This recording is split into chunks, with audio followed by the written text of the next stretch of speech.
This usually works. If I could have our four witnesses stand, please. This hearing is in order. We've got our witnesses ready, and Gentlemen, if you could stand and repeat after me. I do hereby affirm that I will tell the truth and nothing but the truth to this committee today. Thank you, Mr. Chair. so could the timekeeper give me an indication of the time that's appropriate for the witnesses? 10-minute opening statement. I'm sorry, the minister For from the opening Canada has statements. 20 minutes for his opening statement. Oh, okay. The others have a maximum of 10. Oh, okay. So, Mr. Bassett, if you would begin, you have 20 minutes. No, 10 minutes. Oh, I thought, just a minute. 20 for the minister. Except for the honorable Oh, Paul I Hellyer. apologize, I misheard that. He has earned that extra 10 minutes, I can assure you. I think he founded 5 political parties or something. I understand. Okay, so I apologize for that, but Mr. Bassett, if you would Yes. begin with 10 minutes, please. Please pardon the fact that I do have written remarks submitted ahead of time, but nothing too technical in what I'm going to say. This panel, or rather this event, is called the Citizen Hearing on Disclosure for a reason. The fundamental emphasis of the event and its purpose and its advocacy is disclosure. Now, if anyone is of a mind that the evidence simply does not support the non-human intelligence we've been talking about and its presence, then of course disclosure is a non sequitur. We understand that. We also know from the polls that 50% of the American people already believe that in fact it is true. So that's half the population. And 85% believe the government is not informing them.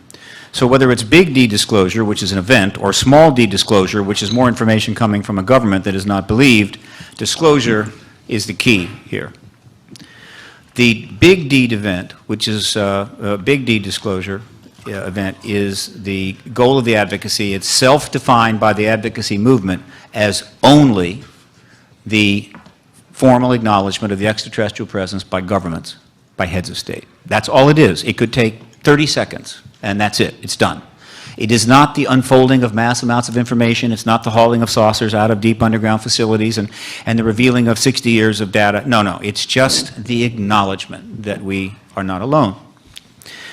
And that is the fundamental goal. What happens after that will be a matter that will be determined between the executive and legislative branches of governments, the people of the nations, and the media, which are pretty much ubiquitous now.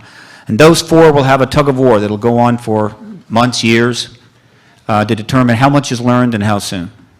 But disclosure is, of course, the focus. And disclosure is, in fact, just another example of terminology. Advocacy is fundamentally a chess game that's played between the people and the government in order to get what the people want. Hopefully, it's a nonviolent chess game. Fortunately, this is an example of one. There are others, but most advocacy frequently is not nonviolent. And it is a difficult and complicated process. But the idea is simply to put the government in mate, where the only move that it has left is to give you what you want, which may be the right to vote for all women. It may be civil rights acts which eliminate Jim Crow laws. It may be the right to marriage for gays. It may be the absence of the British in India. Pick your advocacy movement. We are playing a chess game, and this event is part of that game. But there's something else that's part of advocacy work, and that is language. Invariably, in order to make a major advancement in social, political, and governance, you need new language. If you stay with the old language, it's very difficult to go forward. So you see it evolve. That has happened here in significant ways. In the early days of my involvement in this field, there was the term politics of UFOs. I'm not sure who came up with that. It might have been me.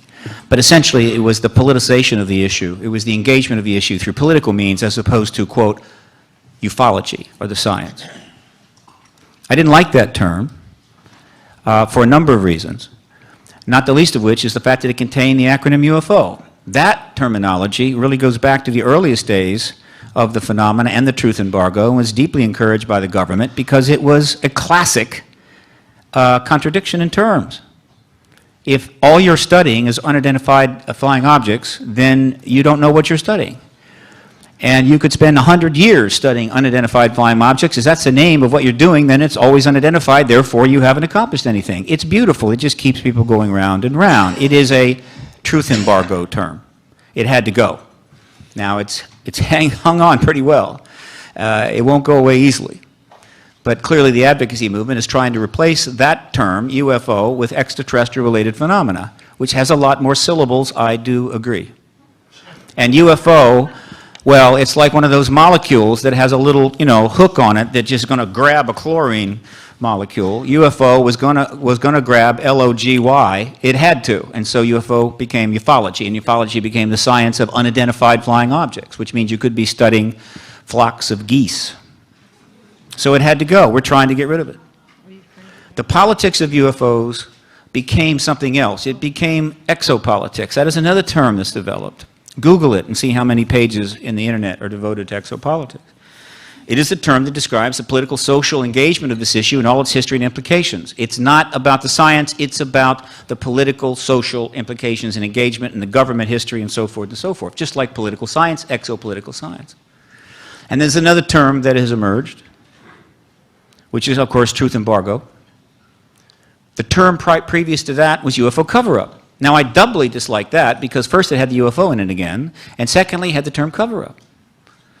It was not a cover-up. A cover-up implies an illegal attempt to suppress information about, or rather an attempt to suppress information about an illegal act. The decision to withhold the ET reality from the American people in 1947 to 52 and then established after that was not illegal. It was totally legal on the basis of national security given the strictures, the situation at the time, with or without the National Security Act, which was passed the same year as Roswell, interestingly enough, as was the creation of the CIA. So it was legal. It was people trying to protect the country by taking certain actions. So not a cover-up, a truth embargo. Right? And so we see the language evolving.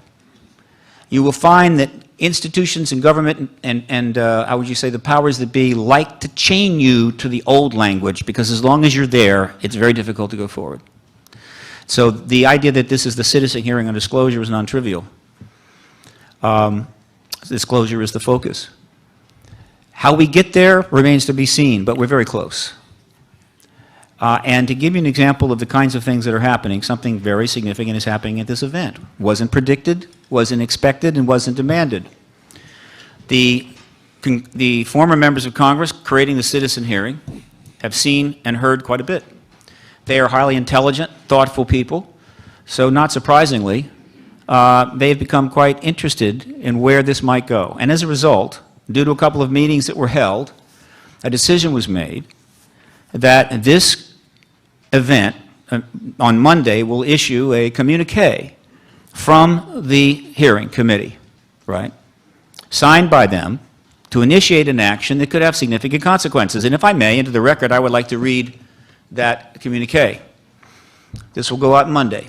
Citizen hearing on disclosure, Washington communique, May 3, 2013. From April 29, 2013 to May 3, 2013, researchers, activists, political leaders, and former members of military services and government agencies representing 10 countries gave testimony in Washington, D.C. to 6 former members of the United States Congress. After hearing this testimony, these members issue the following statement. Whereas given the unfolding scientific understanding of the number of potentially life-supporting planets within Earth's home galaxy, it would be the height of arrogance to assert that humans are the only sentient beings within that galaxy. Whereas, given that credible witnesses have brought forth overwhelming scientific evidence documenting the current presence of unidentified and unexplained aerial craft that many believe to reflect an extraterrestrial intelligence. And whereas, given the enormous global implications, if these craft are indeed of extraterrestrial origin, such an issue is a matter for the General Assembly of the United Nations. Therefore, we, the undersigned, request the Citizen Hearing Foundation use its offices to organize interested parties and raise the funds necessary to pursue a global campaign to convince one or more nations to propose a resolution within the General Assembly calling for United Nations sponsorship of a world conference addressing the possible evidence for an extraterrestrial presence engaging this planet. We, the undersigned, pledge our support for this effort, and it is signed Congresswoman Carolyn Kilpatrick, Congresswoman Darlene Hooley, Senator Mike Gravel, Congressman Merrill Cook, Congresswoman Lynn Woolsey, and Congressman Roscoe Bartlett are unable to sign and due to post-employment restrictions on congressional members and officers because they have only been out of office since January, and they are not allowed to sign matters which have direct or indirect implications to foreign nations or the UN for at least 12 months. So be it. This will go out Monday and may well lead to, well, we know that some of the witnesses are from other countries and have already pledged that they're going to approach their government, particularly the executive branch, to seek this request by that government to the General Assembly. We only need one nation to actually trigger that resolution being put forward to the General Assembly. We think we might get 4, 5, 6, or 7, right? What would be the impact if the General Assembly did that? It would be quite significant. So there you have one more part of the chess game, one more move. And with that, I thank the committee for all that they've done and hope that this will produce a positive result for all Americans as well as all peoples. Thank you.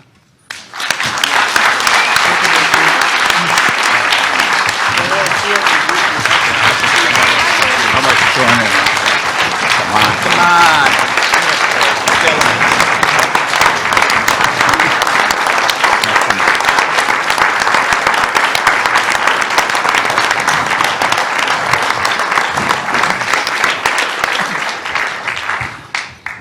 And before I move to the next witness, if I could just indicate that I'm pleased. I don't know if you have a copy of the letter. Yes, you do. So if you could hand that to me. Would you like to read this? Oh, well, no, Dr. Bookman, I'd have you read that letter. There's not just one letter that the committee created. We also have all 6 members who've signed this because it does not deal with a foreign government. It deals with the Veterans Affairs Administration and is also addressed to the President of the United States. We're all 6 members of this committee, and I won't take the time to read it. You're welcome to come up later. Basically demand that Jim Pennison and Airman Burroughs be granted their medical records from this government.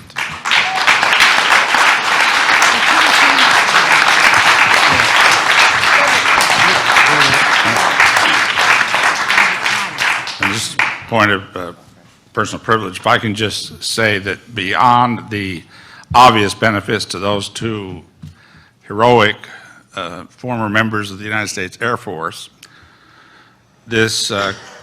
the release of those records, the obvious medical benefits are clear, and that's alone enough reason for us to sign that. But the obvious implications of what's on those records in terms of breaking down the wall or putting another crack in that truth embargo are, I think, obvious to people in this room for sure. Let's go to our esteemed Honorable Paul Hellyer of Canada. We would give you 20 minutes, sir. Thank you very much, Mr. Chair, and thank you for giving me this opportunity to speak. And thank you, Steve, for the invitation. My name, as I said, was Paul Hellyer. I'm a former Minister of National Defence for Canada. I served in 3 governments during a total of 23.5 years as a Member of Parliament. Although as Minister of National Defence, I had sighting reports of UFOs. I was too busy to be concerned about them at the time because I was trying to unify the Army, Navy, and Air Force into a single Canadian Defence Force. And that itself was a kind of battle to the finish. So this was not high on my agenda. But about 10 years ago, I started getting interested due to a young man from Ottawa sending me material on the subject. I told him I was too busy to read it, but he had confidence that someday I would. He sent me a copy of Colonel Corso's book, The Day After Roswell. It took me a while to get around to reading it, but I took it for my summer reading in 2005 and was really impressed with what was contained in it. And what I thought to myself is there are huge issues here, huge issues. And the American people and the people of the world have a right to know what's going on because they're part of it. It's not just an isolated thing. And so after confirming the contents of the book with a retired United States Air Force general, I accepted the invitation of Victor Vigiani, who's over here somewhere, and his cohort, Mike Bird, to speak to a symposium at the University of Toronto. And I said, UFOs are as real as the airplanes flying overhead. That gave me the dubious distinction of being the first person of cabinet rank in the G8 group of countries to say so unequivocally.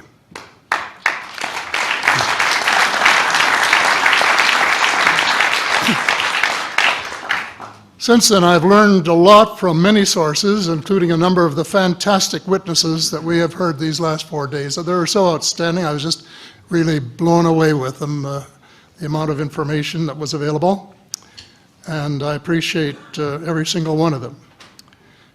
But because I'm not a ufologist, I'm a politician, there are only a few things that I want to add in that particular realm.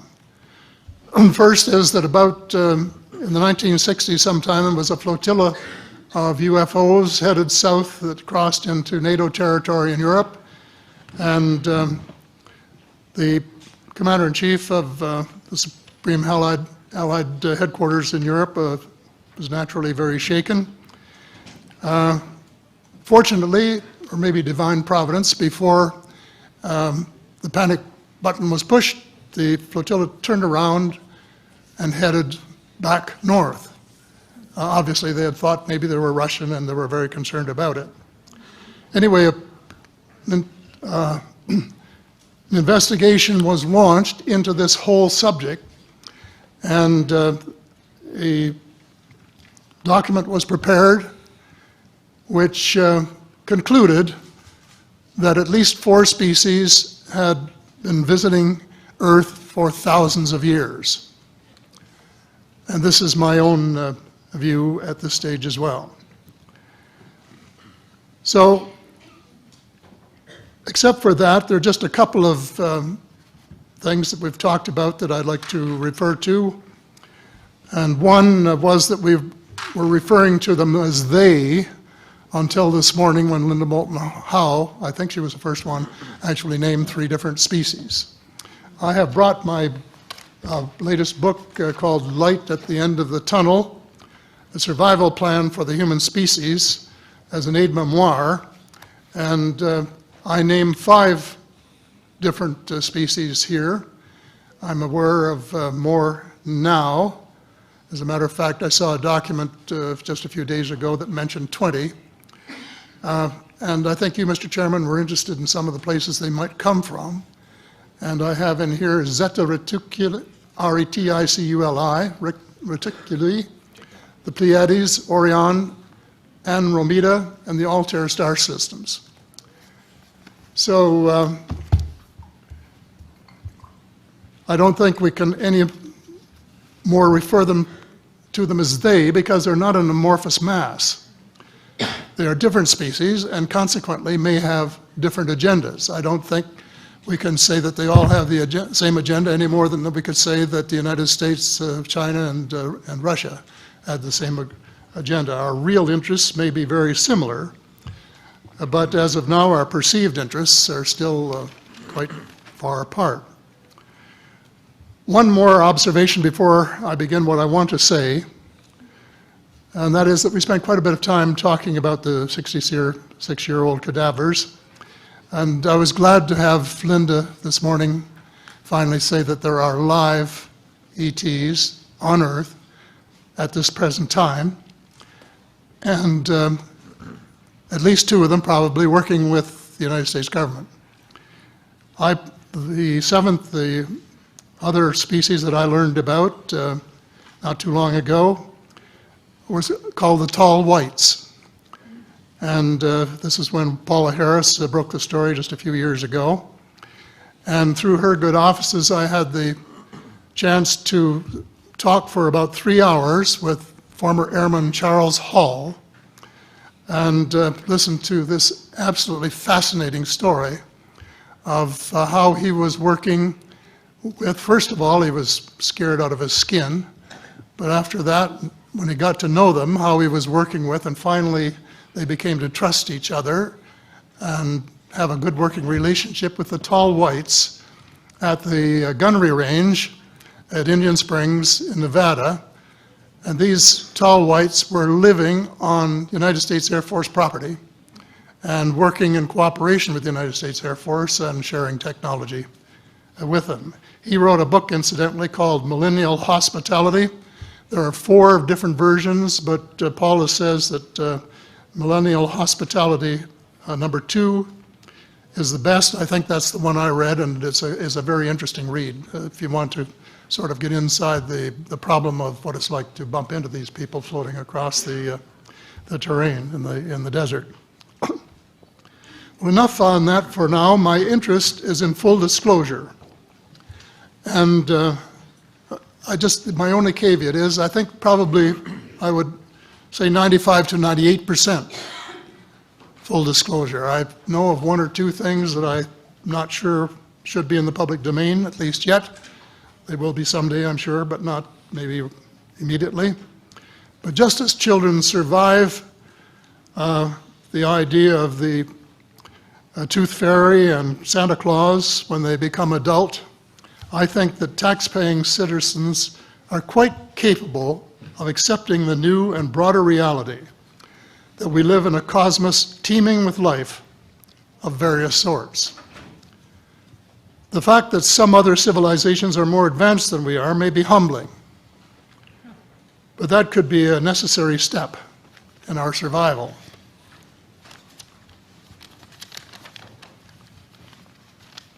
The world is an unholy mess. We have at best until the end of this decade. In my book, I said we have 10 years to stop global warming if we don't want it to be beyond the point of no return. 2 years has gone past since it was written, so I say we have until the end of the decade to arrest global warming. Yet our leaders don't even talk about it very much except in a superficial way. They appear to be more interested in starting wars to control more oil and, in effect, prolong the gravity of the threat. Of course, even if they took the problem seriously, they wouldn't have the finances to finance the transition from oil to the clean economy, to clean energy, because we have an infinitely silly banking and financial system in the Western world.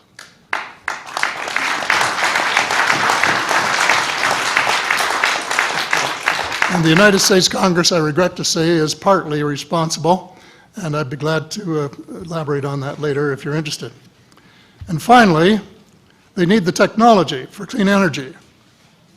And it exists, and it's being kept secret by the same vested interests who control our destiny.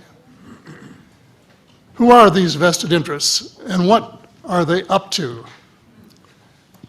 Well, Senator, you were talking about a military junta. In my opinion, that is true, but I have broadened and deepened the definition to cabal, and the cabal comprises members of the Three Sisters: the Council on Foreign Relations, the Bilderbergers, and the Trilateral Commission, the International Banking Cartel, the Oil Cartel, members of various intelligence organizations, and select members of the military junta, who together have become a shadow government of not only the United States, but of much of the Western world. The Council on Foreign Relations is the oldest of the Three Sisters, and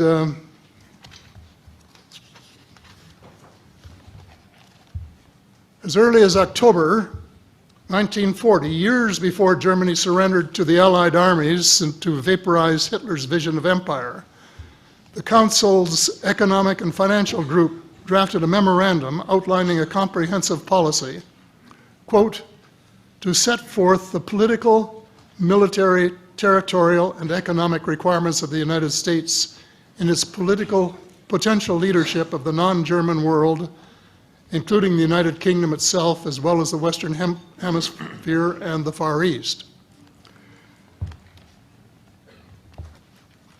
The Council made absolutely no effort to disguise,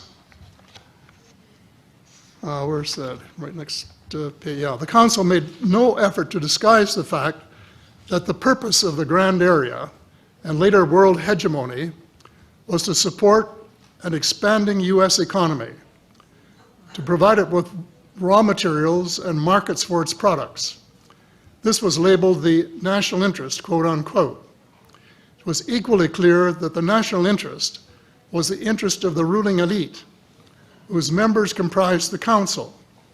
The real interests of the majority of rank-and-file Americans was never a factor in the equation. So,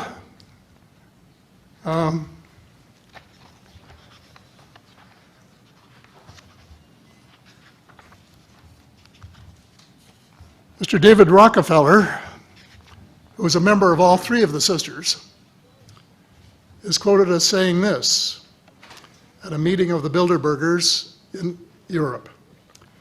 We are grateful to the Washington Post, the New York Times, Time magazine, and other great publications whose directors have attended our meetings and respected their promises of discretion for almost 40 years. It would have been impossible for us to develop our plan for the world if we had been subjected to the lights of publicity during those years. But the world is more sophisticated and prepared to march toward a world government. The supranational sovereignty of an intellectual elite and world bankers is surely preferable to the national autodetermination practiced in past centuries.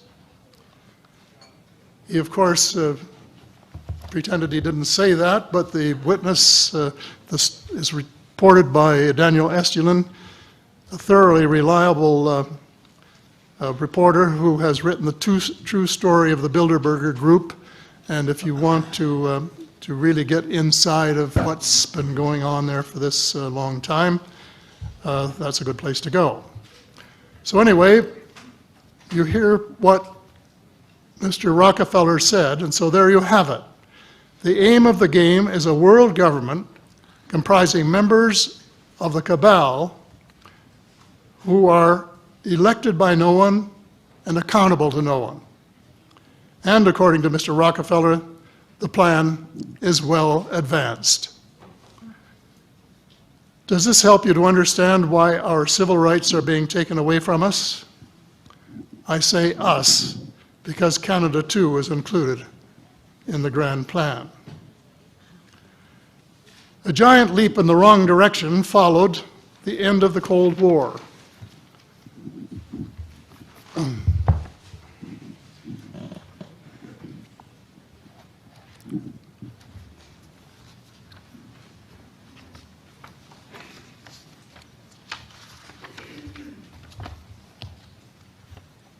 No one could have been happier than I was when the Berlin Wall came down on November the 9th, 1989.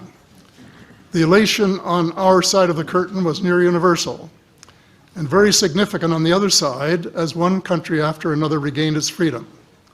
Nearly everyone believed that it was the dawn of a new era of peace and prosperity for people everywhere. There was much talk of a peace dividend. The prospects were dazzling in their scope and diversity. It was a unique and God-given opportunity for a new, braver, and fairer world. We blew it.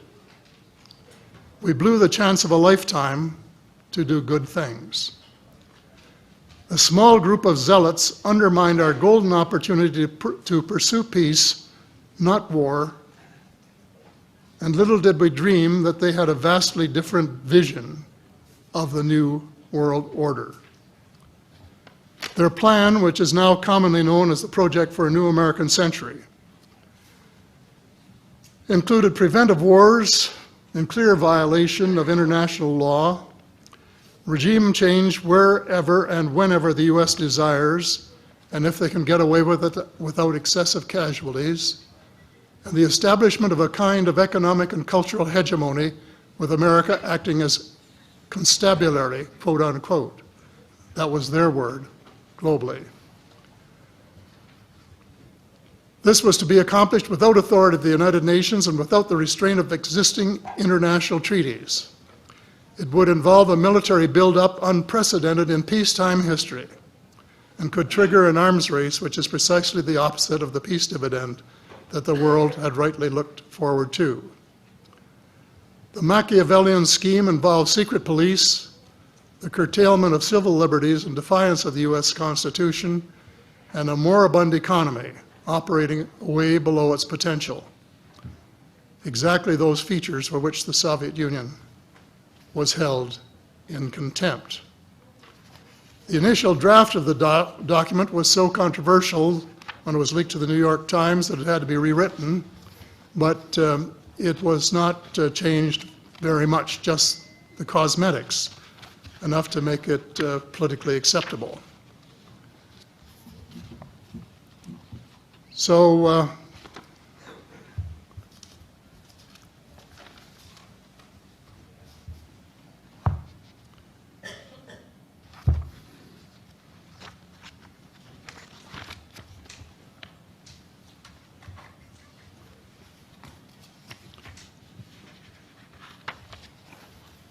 I have a minute here to my bearings.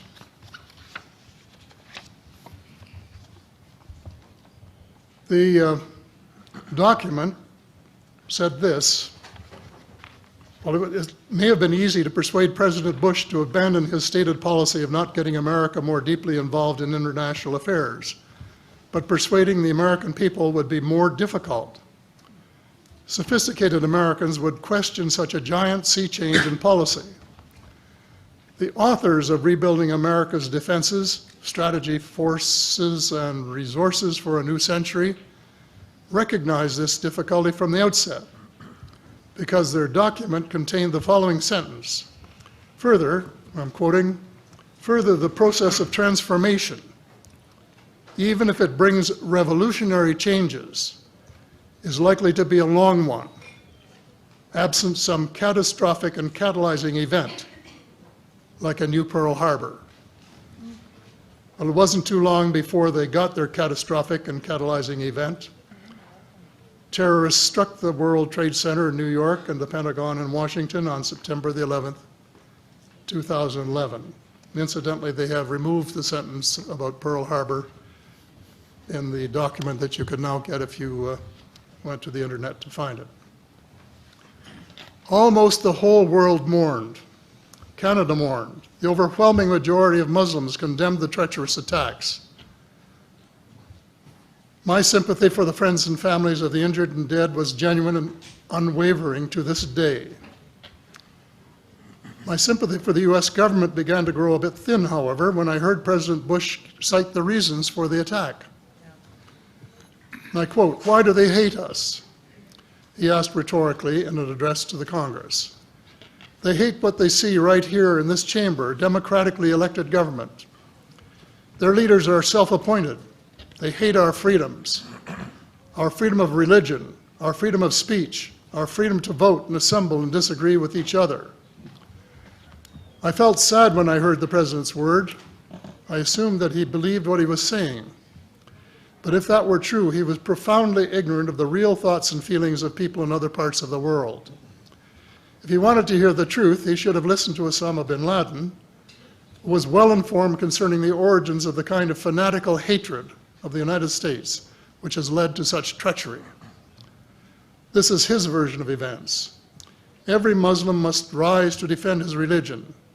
The wind of faith is blowing, and the wind of change is blowing to remove evil from the peninsula of Muhammad. Peace be upon him. As to America, I say to you and its people a few words. I swear to God that America will not live in peace before peace reigns in Palestine and before all the army of infidels depart the land of Muhammad. Peace be upon him. That is clear enough. The dislike of America has nothing to do with democracy versus dictatorship, or wealth, or freedom of religion, or freedom of assembly. It is directly related to American foot-dragging and stick-handling a just settlement of the Palestinian question. Mr. Hellyer, I'd hate to interrupt.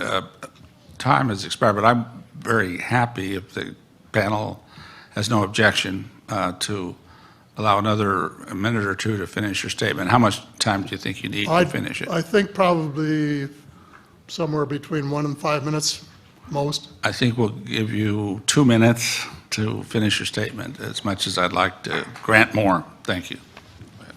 Okay. In short, American foreign policy was the root of the conflict. So here we are more than a decade later fighting another war that can't be won.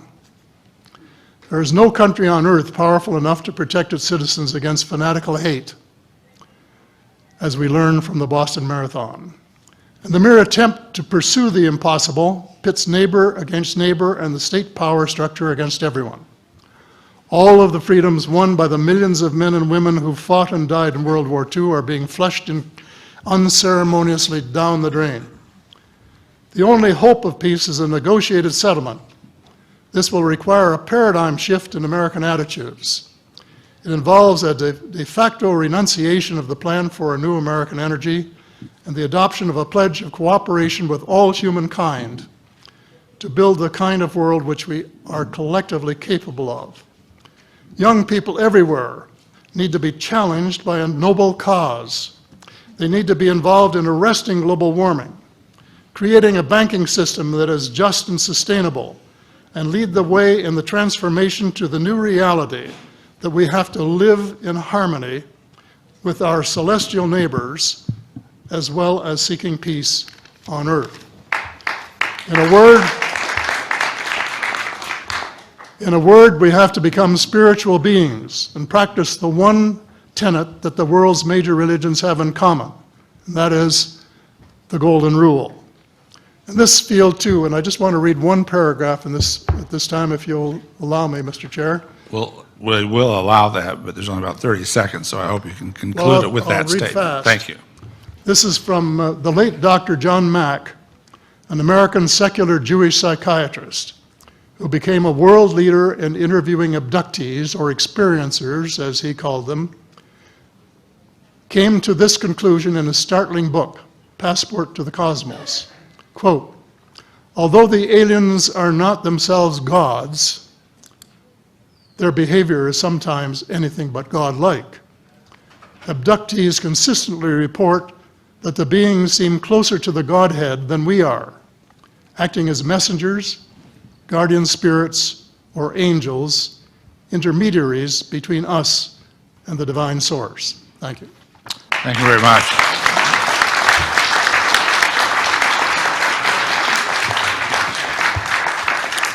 We'll now hear from Richard Dolan for 10 minutes. Thank you, distinguished members of the committee. And let me just say it's been an honor for me personally to be here with you all week, to be able to give statements to you and to chat with some of you privately as well. Regarding disclosure, I have often felt that disclosure on the matter of UFOs and ETs, possible extraterrestrials, is a paradox. It's impossible, but it is inevitable. It's impossible because there is no political motivation for it.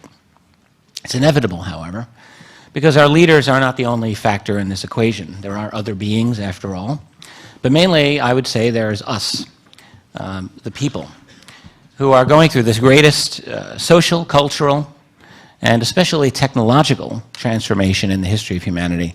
In fact, I would say that we are the game changers. Someday, and it won't be too long in the future, something is going to force someone's hand. It could be a major sighting, it could be a major leak, something that can no longer be denied. After all, we are fast approaching what experts in artificial intelligence call the singularity, when computing intelligence exceeds our own. In such a future, I ask you, can we really think we will still be stuck in neutral on this issue? something will force the president's hand. He or she will finally hold that long-awaited press conference and make that bombshell statement. It might go something like this. I have been advised by the National Security Council and heads of our intelligence community that there is a reality to some of the UFO phenomenon, in that some UFOs are real physical craft not manufactured by any known civilization on Earth, or words to that effect. It's the kind of statement that many proponents of UFO disclosure would like to hear, but the real question is, what next? Because there would be quite a few follow-up questions. At the top of the list will be questions about who these other beings are and what their agenda or agendas might be. And this will be a very difficult question for any president to answer. In the first place, there is a likelihood that even the leaders of the black budget or breakaway society that have been on top of this for years, they may not even know, or at least not fully. And what if they do know? And moreover, what if at least some of that answer includes information that might be upsetting? Divining the intentions of non-human visitors or permanent residents, whatever they may be, might not be the easiest thing to do. But it's entirely possible, judging from the data we do have, that some of them may not care very much about humanity. Some may not. And what if an agenda has been determined within the intelligence community, and this agenda includes something to do with alleged abduction phenomena? And even if that isn't true, does any president honestly believe he or she can contain rampant speculation along these lines? And even if the intentions of these other beings are said to be neutral or positive, there will clearly be tremendous suspicion by large swaths of humanity. This will not be an easy sell. There will already be a sizable number of people predisposed to interpreting these other beings as nothing less than demonic.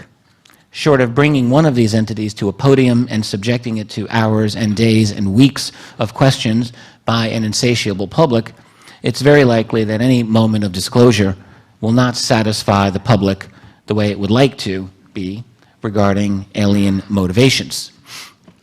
That's only the beginning of the problems. One early and obvious question that will arise, one which will have deep, profound political implications, will be very simple. How long have you managed to keep this secret all these years? Consider that our entire society has been told that UFOs do not represent anything truly anomalous, that ETs or aliens are definitely not here on Earth interacting with us, that UFO believers may be well-meaning but had been mistaken about all of that. This has been a mindset embedded within all of our major institutions. Our educational institutions, from primary school through universities and postdoctoral levels, throughout our major news organizations in which an open belief in UFOs is a third rail for one's career, throughout our scientific establishment for sure, and also throughout our political structure. Political careers have been destroyed, or at least severely undermined, by the UFO taint. Remember what happened to Dennis Kucinich in 2008, after it became known that many years before he had seen a UFO. Never mind the fact that the two witnesses he had been with came out and corroborated the sighting. They saw the same thing. All of these institutions and others have treated the UFO topic as nothing more than a joke, something suitable for immature minds. Can it really be that the professors throughout the United States uniformly have dismissed this phenomenon without any cooperation from the intelligence community? Ditto the world of science, politics, and media. Well, no, not when the most modest amount of research shows strong intelligence community influence over all of these institutions.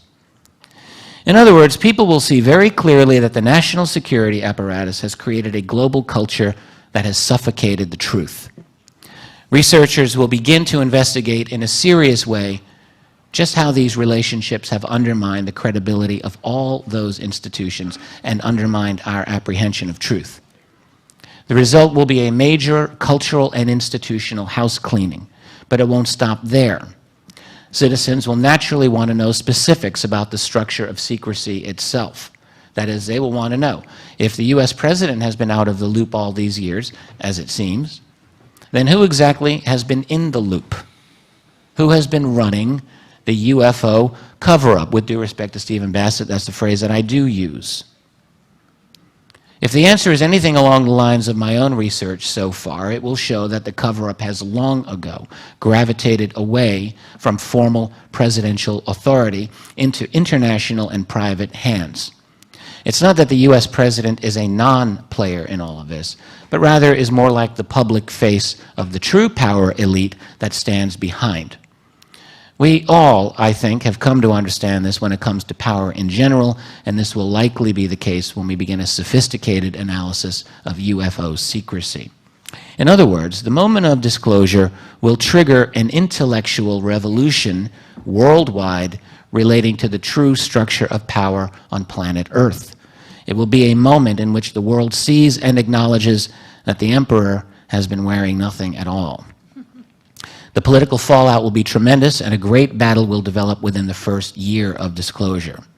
Think of it this way: just because the president has been forced into making an announcement doesn't mean that the CIA and all the other intelligence groups that have been managing this will simply walk away. There has been a concerted effort spanning an entire human lifetime to control this topic. A great deal has been invested, and mere disclosure is not going to change that. The real issue in the immediate post-disclosure world will be who controls the spin on the story. Because right away there will be a great divide, a chasm.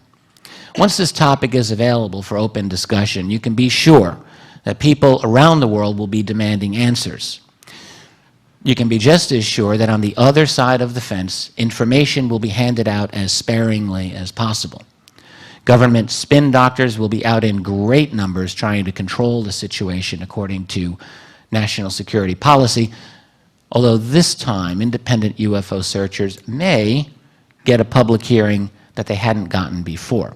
If the official spokespersons are making misleading or false statements, it's going to be a bit easier post-disclosure for independent researchers to point this out, because this time the world will be much more likely to listen.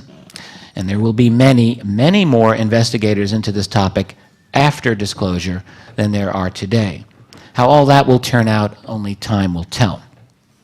There are so many other messy issues relating to global finance, energy, truth commissions, lawsuits, cultural transformations, cultural wars, religious and spiritual changes, scientific paradigm shifts, and ultimately geopolitical changes that will allow us to meet the challenge of, shall we call them others, here on planet Earth in some sort of coordinated, hopefully logical manner, and even more hopefully in some way that answers to the people rather than a handful of elite human players. And for that, we will need a groundswell of public pressure from below and tremendous political energy, ethics, and courage to take on the black budget culture that has dominated this subject for so long, and to begin a long, hard fight to reclaim some measure of freedom and dignity for humanity while we begin a new, better, and more mature phase of our existence. Thank you. Thank you, Mr. Dolan.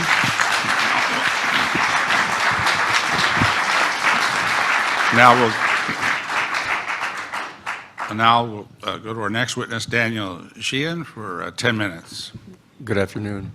Again, I point out that I'm speaking in this context as our general counsel here for this gathering and our meeting, and I do this in the context of having served as an attorney, as I pointed out in my initial comments on the first day we gathered, that I have, for various reasons, ended up at being the attorney for a number of different issues having to do with attempting to uncover ongoing cover-ups.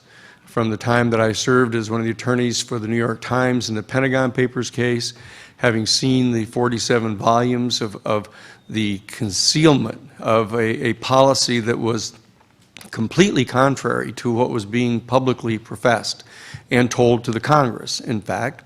And then I ended up being counsel in the Karen Silkwood case, uncovering the fact that our Central Intelligence Agency was smuggling 98% pure bomb-grade plutonium to Israel, et cetera. I pointed out at the beginning of this conversation this week I point out that I ended up in the Iran-Contra case as being the ones who, one of the ones that brought the information, attempted to bring it to Congress. And I want to point out here, just at the very top of my conversation, to repeat the reaction on the part of Peter Rodino, who was the chairman of the House Judiciary Committee at the time, when the information concerning the off-the-shelf, self-financing covert operations enterprise that had been set up by the chief of covert operations for the Central Intelligence Agency, Theodore Shackley, under George H.W. Bush, that when he was told this by Scott Armstrong, one of his trusted confidants, that Peter Rodino's response was, my God, Scott, I've been telling people for years that if they didn't like the way that our American policy was going, that they should write a letter to their congressperson. But if their congressperson did not respond, they should vote for someone else to be their congressperson. But if what you're telling me here is true, why then we haven't even been in charge. I'm not going to allow the United States Congress to investigate anything like that. Now, that's an absolute quote from Peter Rodino as the chairman of the Judiciary Committee, and this had only to do with the fact that there was a covert operation going on attempting to supply military equipment to the Contras. Now, what we're dealing with here is we've come full circle during the course of this week. We've discovered that the three major questions that have been in front of us, that being that what in the world is going on here with this phenomenon of so-called unidentified flying objects, or the flying saucers themselves, when we move beyond the unidentified nature of them, and these beings that seem to be associated with these vehicles that have been seen on a number of occasions. That's one of the big major questions. And the second major question is, well, who in the world is it that knows what the answer to this question is, since so many of the government officials don't seem to know, yourselves included. One of the extraordinary events of the week has been watching the transition take place from 6 of our trusted and longtime representatives actually coming to discover that the information that actually exists about this is extraordinary and very detailed. It addresses the issue of the radar sightings. It addresses the issues of all the questions that have been asked. And it comes to an observation that not only does the Congress not know about this, but many people throughout the executive branch don't know about this. And so that this question of who is it that does know about this, or is there anybody that knows about this? And what we have heard over and over again in the testimony is that there are many pieces of evidence that indicate that this is known about, that there was an agency set up by President Truman shortly after the discovery of the crash site at Roswell in 1947, the Majestic 12 group. And there's been clear testimony that I believe is credible, would be credible in a court of law, that this organization has, for various reasons, taken this issue out from under the oversight of our Congress, out from under the control of our executive branch, and has taken this into a realm of semi-private control. And what you'll notice is that as we come to the last panel of our week together here, the issue tends to turn more and more to that issue. What has happened? What has happened to our country when a national security state seems to have arisen to conceal certain types of information from our people, from our congressional representatives, even from some of our presidents? And so that that question seems to be in front of us right now, attempting to understand the nature of this elite group. And so what we want to do also is face the third question, is that when you get past these procedural questions to the ultimate question of who are these beings, what are the implications for our human family if we are in fact at a point of some rather dramatic transition. And I believe that what we're going to be experiencing in the very near future has been foreshadowed, as I mentioned earlier, by the positions being taken by the Catholic Church and the Vatican, that they are very clearly attempting to move into a position of utilizing the increasing discovery of more and more planets on which they are more and more confident that life is going to be discovered, and that they're going to eventually not only recognize that at least microscopic life has been discovered, but that a civilization has been discovered, and they're going to begin by pointing out that it's okay because they're very far away.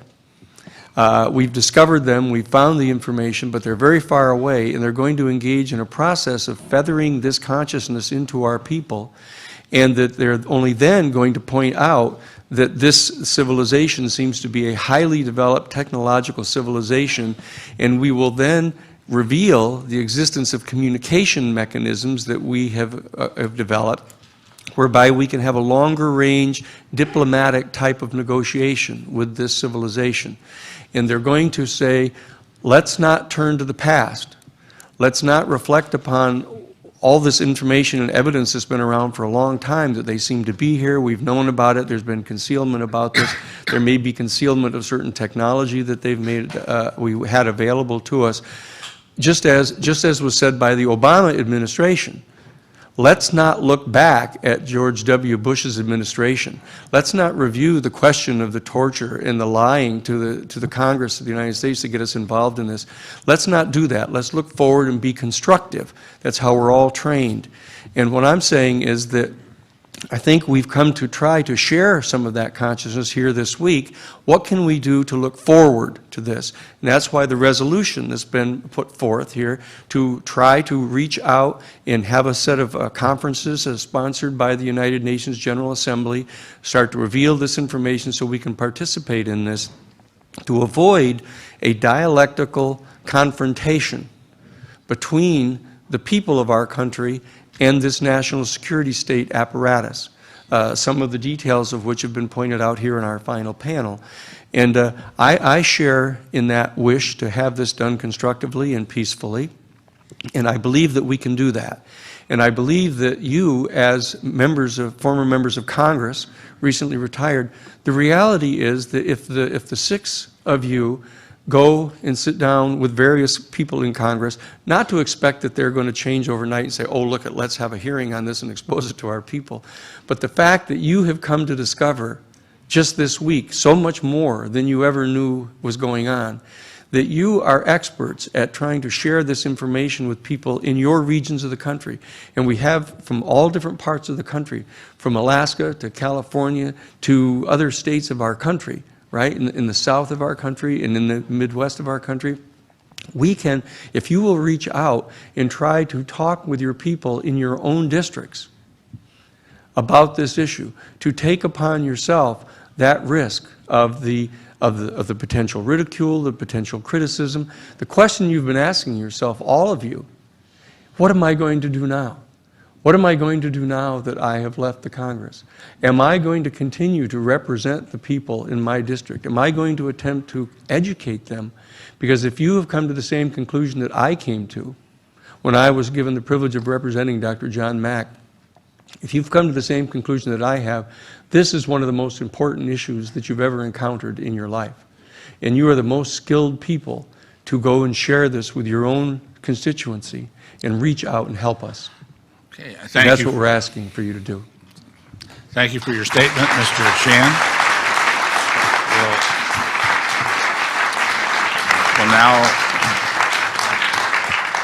We'll now begin the questioning of our witnesses, and if you could tell me the amount of time that's appropriate to allocate. Depends on how late we want to go. We started 15 minutes late. If we go till 5:15, that's a half an hour. There's Which 5 would of give us. I believe that's us 6 5 or minutes. 6 minutes each. And then there'll be There's also closing remarks. time for. We'll be done about 5:30. So I understand, yeah, there will be closing remarks. In addition. Senator, and are there additional closing remarks? Is everybody from you? okay going till 5:30? Well, let me just ask a couple of questions first. Are there additional closing remarks from either Stephen Bassett or Mr. Bassett and Mr. Heller have Paul closing remarks. Hellier? And Jesse Marcel. And Jesse Marcel. There's a Very brief. Sure, okay. And so, let's see, what time is it now? Quarter till. Okay, let's hold our questionings to 5 minutes if we could. And then we'll have time for our closing statements, which will be from each of the panel members, I take it, plus the ones you just Plus mentioned, 3 Mr. witnesses. Bassett, 3 additional people. If that's satisfactory with everybody on the panel, or any objections, we'll move ahead. And we're going to change the order. We're going to start with Dr. Bookman. We're just going to work our way down this way, just so, you know. Gentlemen, while you were speaking, I went to whitehouse.gov, where there remains this statement. The United States government has no evidence that any life exists outside our planet or that an extraterrestrial presence has contacted or engaged any member of the human race. In addition, there's no credible information to suggest that any evidence is being hidden from the public's eye. I assume that if I were to ask the gentlemen and women of this committee to vote on whether they would agree with that statement as a premise on which to base their future lives, that answer would be perhaps no. Is there anybody in this room who would support that statement? Here's your opportunity to stand up for our White House. Anyone, stand up for the White House. The problem is that outside of this room, virtually everyone else in this building would agree with that statement.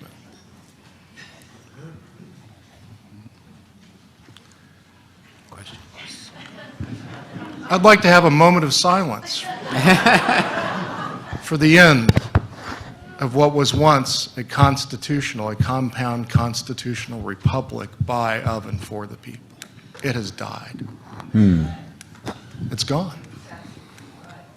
May I speak to that? How do we get it back? I'd like to toss out another possibility. President Obama selected for his transition chair John Podesta, the current chairman of the founder of the Center for American Progress. John Podesta was the key advisor to President Clinton during the Rockefeller Initiative to have Clinton release all the files in the government hands regarding this phenomena. He was a noted X-Files buff, watched all the shows. 2002, he called for the release of all those files. Like, you must have known what the impact of that might be. He called for the release again in 2003.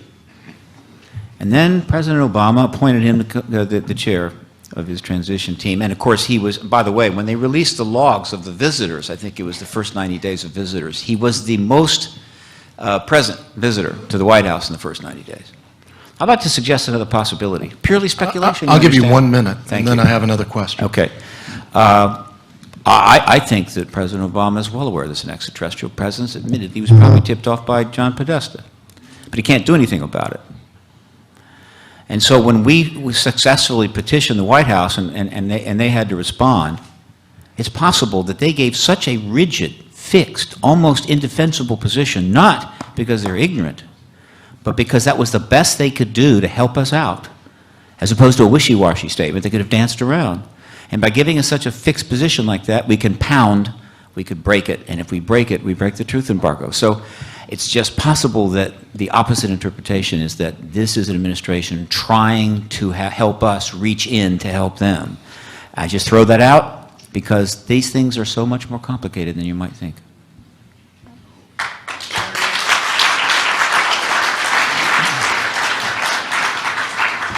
Would have loved to have seen John Podesta as a witness before this committee. Oh, yes. Mr. Dolan, we've had this conversation before, and I think it might be helpful to the committee too. How many crashes do you find credible, roughly? I've never bothered to tally them up. There are a couple of very good books, studies that have been done, one by a gentleman who's here, Dr. Kevin Randall, another by Ryan Wood. How many do your colleagues generally, as you look at their materials, have you concluded? I don't think 10 would be outrageous. Okay, so maybe 10 craft have been recovered, 10 crashes. Let's talk about those 10. We assume that we're not the most enlightened, caring, loving folk in the galaxy, I gather.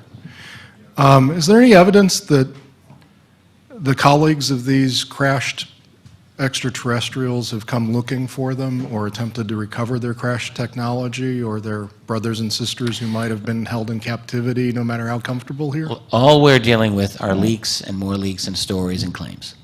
It would not be illogical. There have been claims that have been made. Proving these, getting corroboration is another story. I couldn't say. And with that, I see my time is up. Thank you. Yes, Representative Woolsey. Thank you. I think we should shorten this as best we can, except for the Honorable Paul Hellyer. You guys have said the same thing over and over. So we don't have a whole bunch of new questions on this one. One question one thing I'd like to say to Paul Heller is, I think we know the answer about who knows about this. One of you two guys brought it up, and I think Mr. Heller answered it for us. It's the three sisters. I mean, they know of the industrial complexes, the oil cabal, the banking cabal, they know. They've been controlling this for a long time. So we know they know, and we know they've been controlling it. So our question is now, what do we do about it? I don't think it does a lot of good to go out and insult the people that are going to have to do something about it, but we can do more than we're doing, and we have to get money out of politics, one. We have to control the press. I don't mean control the press, what they can see. We have to expand the press so that 3 or 5 corporations don't own the communications in our country. We have to do something about our education system so that our students graduate knowing how to question, staying in school in the first place, but they have to learn how to question, they have to learn how to analyze, they have to make decisions that are in their own best interests, not in the best interests of the top 1% of the wealthiest people in this country. And we have to have economic justice. I mean, there's so much that we have to do in this country. And if we had a country that was not based on money and had a press that would speak truth to power and an educated public, we'd be demanding and wanting to hear everything that I heard this week from all of you. It isn't there, it isn't happening. And we just do, I mean, we have so much work to do. I mean, and then the question of what, well, my question is, what would it look like? Why would it be upsetting to get this information out? What does upsetting information look like? Well, Ms. Woolsey, if I might have something to say on that. I had a conversation with a gentleman who I will just say is of absolutely impeccable credentials, who told me of his personal knowledge of a briefing that was given to President Jimmy Carter back in June of 1977 on exactly this matter. Now, he doesn't know the details of what was said, but he does know that it was a briefing about the extraterrestrial presence. This was in June of 1977. It was the beginning of his first year. And at the end of that meeting, that the president was seen with his head in his hands, elbows on the desk, and weeping, or deeply upset. Something was told to him that was very upsetting. I asked this individual if he had any idea what it was. He did not bother to speculate. But I will say that I have another gentleman who was a senior cabinet member in the first Reagan administration, who similarly told of being taken for several weeks after he got his job to an underground facility to receive a briefing, and was deeply upset because, as he said to a trusted family member, I have a daughter, and I am terrified for her.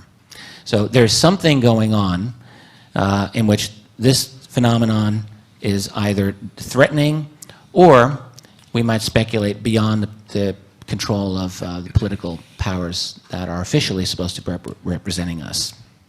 I suspect Well, both. it is beyond control. It's the three sisters that are running it. So, thank you. Thank you. And I'd like to direct this question to Stephen Bassett. Would it make any sense in the future work you're going to be doing in the Paradigm Research Group, and I'll mention this again in my closing statement, but I can't believe what a tremendous symposium, conference, whatever you'd like to call this, that you've conducted. It's been amazing.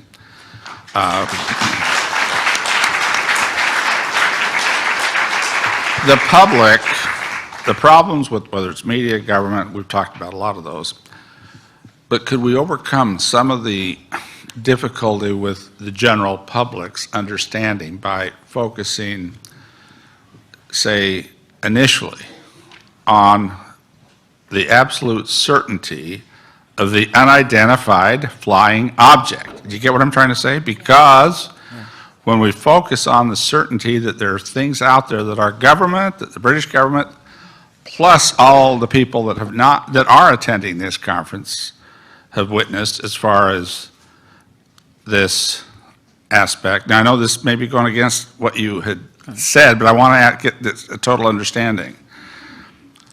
Because once people come to that realization, like I have this week, there's an implication that one of the answers has got to be an extraterrestrial origin. It doesn't necessarily prove an extraterrestrial origin, but just to get that far with the public, wouldn't that change the media's perception when we start talking about this subject, so that a totally serious attitude towards these kinds of conferences with the media that you've complained about could happen? Do you understand what I'm saying? Once you come to that realization, you have to think that's got to be one of the possibilities. Well, the previous panel was about the truth embargo, and the truth embargo is like a giant magnet applied to some machine that causes all of the functions to sort of skew off, you know, in odd directions. In other words, it distorts. And so as we try to think about how we would proceed on this, there are certain logical threads that you would go, but they don't quite work because there's, again, this giant magnet, the truth embargo, which is twisted. So the government has dumped disinformation and misinformation into the field for decades. They've undermined research. The CIA helped found and this, you can check this yourself, the National Enquirer, which then created the Weekly World News, so that pictures of presidents and other people holding alien babies would be on the cover of their magazines, while every human being went to get groceries would see. They spent billions of dollars to contain this issue because they were really committed to contain it. They spent much more than the Catholic Church spent to contain the Copernican revolution, I can assure you. So everything has been distorted. But I'll tell you something. As we approach, well, what I think is disclosure, in this last days of it, the public is pretty much ahead of the curve. They've figured it out. When Ipsos, a major international polling operation, in conjunction, I think, with one of the national polling operations, went out and polled the world. In other words, we polled the world on a particular question. I think they used 36 countries as their test. The question was very severe. It was, are there extraterrestrials living amongst us? I wouldn't have asked that question. I would have asked, do you think this phenomena is of non-human origin? But they asked the tough one. 20% of the world's people said, yes, they're already living amongst us. The highest percentage was India at 45%. Had they been asked, do you think this phenomena is not of human origin? Probably 50% of the world's population would have said yes. They're already there, right? It's not the people. And I hate to do this. I'm going to reclaim just, I've only got less than a minute left because I wanted to get to Richard Dolan to say, what I'm talking about may look like baby steps to some, but I'd like your opinion, and given in less than a minute here, of whether those baby steps might overcome, not necessarily the problems with the public, is the way I said it, because you're right about those percentage people, but the media and government and the National Science Foundation that trashed some reports, and I guess that's what I'm asking you. And again, you've got about 30 seconds. Well, I don't know of a simple way to get around the National Science Foundation or the large media that we have. The only thing that responsible researchers can do is stick to the facts, not overstretch. And I think I will agree with Stephen in that it's really the alternative media through public opinion. The alternative media is actually going to have a larger and larger impact as the years go by. And I really believe ABC, NBC, MSNBC, all of that are fast becoming irrelevant anyway. So now they're still relevant now, but give it another 10 years, we may see a very different situation. Oh, my time has expired. Let's go to Representative from Maryland. Thank you very much. I want to, for a few moments, dwell a bit on a problem that was mentioned by both Mr. Hillier and Dr. Bookman, that is the constitutional issue here. For the moment, we are the undisputed economic and military superpower in the world. We are a bit less than 5% of the world's population. We're about 1 person out of 22 in the world. And we have we represent about 1/4 of the world's economy, which means we have about 1/4 of all the good things in the world. How come? How come? We no longer have the best work ethic in the world. All you have to do is drive around and watch for people bending their back and sweating and working. You won't see very many white faces, and you don't see very many black faces. You see Hispanic faces. We no longer have the most respect for the nuclear family. This year, almost half our babies will be born out of wedlock. We no longer have the most respect for technical education. This year, the Chinese will graduate 7 times as many engineering students as we graduate. How is it then that we are so darn fortunate that we're the undisputed economic and military superpower in the world? I think it's because of our enormous respect, and we have 1/4 of all the good things in the world. I think it's our enormous respect for civil liberties. There's no other constitution, there's no other Bill of Rights that protects civil liberties like ours. And I think, by the way, you've mentioned it, gentlemen, we are not a democracy. We have democratic process, but we are a republic. Benjamin Franklin asked. Yeah. There's a fundamental difference there. There's a fundamental difference there. I'm very concerned that because our government today so easily ignores the Constitution to do what they think are good things, that tomorrow, like some of the functions of our government that I think are extra-constitutional, if not unconstitutional, like ignoring the First Amendment requirement that the citizens have a right to petition the government for a redress of grievances, and there's a grievance that there's not been a hearing on this for a very long time.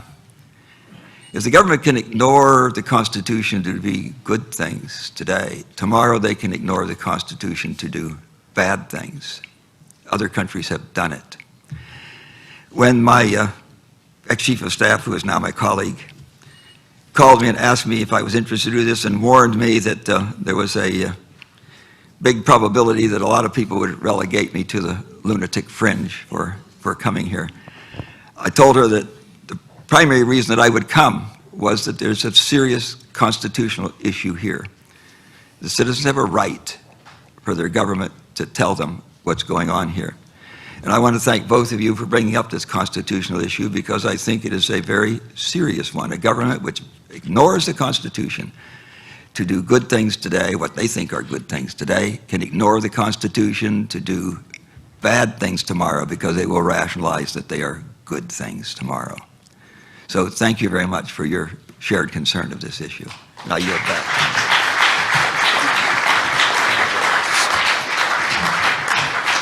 Senator Corbell, you've got 5 minutes for questions. How much time do I have now? You'll have 5 minutes for 5 questions, and then whatever time afterwards, we'll start with you on closing statements. Okay, good, very good. What I'd like to do is ask Minister Hillier, you know, we all talk about the problem. In fact, that's all I hear is defining the problem. We've got to think in terms of solutions. What's your solution to the problem? You have got problems. Wall Street runs your economy, and the military, you elect a president who is presumably commander-in-chief of the armed forces, but he's not cleared to know what the troops in his command are actually doing. So I think, you know, there are some big problems, but I think Congress ultimately has the key to both the future of the United States and of the world. And this is what bothers me, because they're not exercising their power to change the things that have to be changed. But if you'll indulge me, I'd like to read 2 pages from advice from the extraterrestrials. And I think they've got a lot of good advice because they know what's going on more than we do sometimes. This is a quote from Jim Sparks, who was probably the most abducted of all the people who have been abducted. And he was taken away one night late on. He'd been abducted dozens of times before that. And he said, I found myself standing in that abandoned carnival park, clear-headed and fully conscious. There were those creatures again, and I could see that their holograms of human faces were cast over their faces to disguise their true appearance and make me feel less apprehensive. I noticed that each alien seemed to be concentrating on communicating or transmitting its thoughts to the creature to my left. They seemed to be of like mind, as though combining their consciousness into one telepathic voice. They continued, and now this is quoting the ETs. There are some things you need to understand. Yes, it's true that we have been in contact with your government and heads of power. It is also true that we have been It is also true that agreements have been made and kept secret from your people. It is also true that in the past, some of your people have lost their lives or have been badly hurt to protect this secret. Our hands had no part in this. We contacted your leaders because your planet is in grave trouble. Your leaders said the vast majority of your population wasn't ready for anything like us yet. So we made time agreements with your leaders as to when your people would be made aware of our presence. That part of the agreement has not at all been kept. It was also agreed that in the meantime, steps would be taken to correct the environmental conditions of your planet with our advice and technology. We say advice, quote unquote, because we respect the fact that this is your planet, not ours. They also broke that agreement. This is Jim now, I felt an awful wave of emotion from them, the feeling of abandonment. To feel any emotion from them at all was amazing, but this was quite overwhelming. You aren't giving up on us, are you? I asked. There was a long, silent pause, and I received the transmitted feeling of tremendous loss. Well, are you? I asked. No. I felt an immediate sense of relief, straight from my own emotions. But then the extraterrestrials again, your air, your water are contaminated. Your forests, jungles, trees, and plant life are dying. There are several breaks in your food chain. You have an overwhelming amount of nuclear and biological weapons, which include nuclear and biological contamination. Your planet is overpopulated. Warning, it is almost to the point of being too late, unless your people act. There are better ways of deriving energy and food needs without causing your planet any damage. Those in power are aware of this and have the capability of putting these methods into worldwide use. I let this digest for a moment. I definitely had the feeling that these creatures are speaking as one. Then I asked, why aren't we doing that now? Silence. I was willing to wait. I'd come a long way to be treated like this by them, to have this kind of meeting. Apparently I had earned their respect and trust. The best part was that I was getting direct, truthful answers to my questions. I decided that I would milk this rare situation to its fullest, asking as many questions as I could get away with, even personal ones. I repeated my question and they answered. Those in power view it as a military and security threat. That upset me. You mean to tell me that the people in power have the ability to save and better the planet, and they aren't doing it? Amnesty. What do you mean? Complete amnesty to those in power, governments and leaders who have been suppressing the truth, that they can't be held liable for any past wrong deeds. It is the only way these leaders can come forward with the truth. It is necessary that you do this in order to work together and survive. And the I senator's think that's time some has wonderful expired. advice straight from the extraterrestrials.